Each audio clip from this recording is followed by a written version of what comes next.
Hi everyone.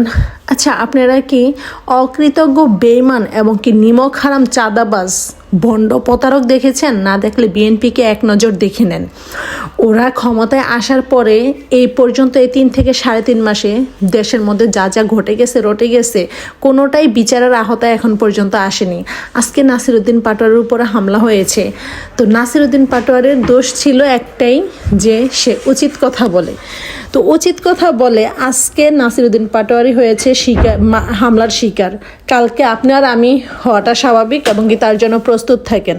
উচিত কথা বলবেন, উচিত কথা বললেই হচ্ছে ওরা হামলা করবে, ওরা খুন খারাপি করবে।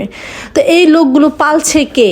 এই যে বিএনপির নাম দিয়ে যে ভাঙিয়ে খাচ্ছে, যদি বিএনপির সায় যদি না থাকতো তাহলে কেন তারেক রহমান এটা বিচারের আওতায় আসে না বা বিচারের আওতায় আনছে না?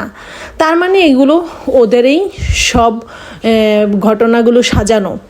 তো সেই ক্ষেত্রে হচ্ছে আপনার আমিও হামলার শিকার হইতে পারি বা হব। কথাটা শুনতে খারাপ শোনালে এইটাই বাস্তব, যে বিএনপির সব কয়টারে ধইরা গরম ডিম দেওয়া উচিত জায়গা মতো। আর এই যে শিলং সালাউদ্দিন এই পাঠাড়ায় হচ্ছে দেশের খেয়ে এই ভারতের গুণগান গায়, ভারতের জুতার তলা চাটে, তাই না?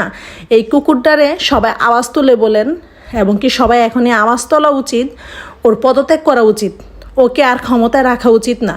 তারপর আস্তে আস্তে যদি বাকিগুলো সোজা না হয়, সবগুলো ঘাড় ধরে এভাবে বের করা উচিত।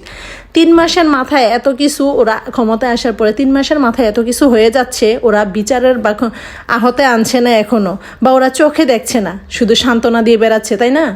তো ওদেরকে 3 মাসের মাথায় আর টিকতে দেওয়া উচিত না।